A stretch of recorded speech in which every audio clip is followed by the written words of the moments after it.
The dislocation of the temples of Abu Simbel in the 20th century stands as one of the most remarkable achievements in the history of engineering and cultural preservation.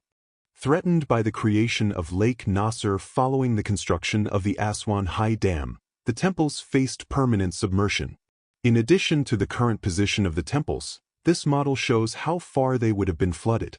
In response, an unprecedented international rescue effort was launched under the leadership of UNESCO between 1964 and 1968. The Aswan High Dam was designed to regulate the Nile, provide hydroelectric power, and support agricultural development. However, the resulting reservoir threatened to flood extensive areas of Nubia, including numerous ancient sites. Abu Simbel was particularly significant due to its monumental scale and cultural importance. Its potential loss prompted urgent international attention and action. UNESCO's campaign to save the Nubian monuments marked a turning point in the perception of cultural heritage as a shared global responsibility. Dozens of countries contributed funding, expertise, and technical resources, raising approximately $80 million.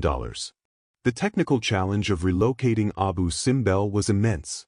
Engineers and archaeologists needed to preserve not only the physical structures but also their architectural integrity and symbolic meaning.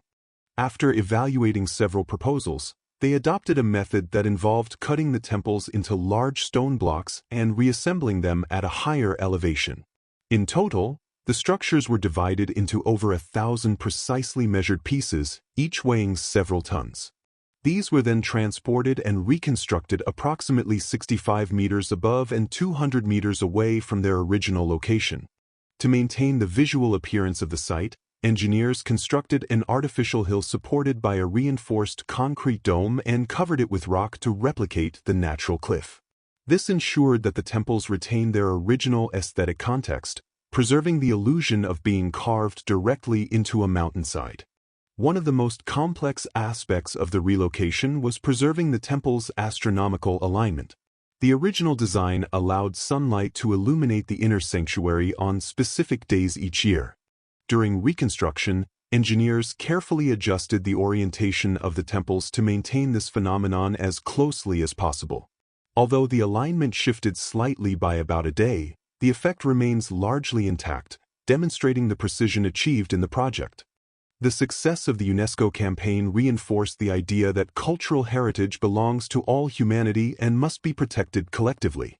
This perspective contributed to the development of later global frameworks for heritage conservation, including the World Heritage System. Thanks for watching.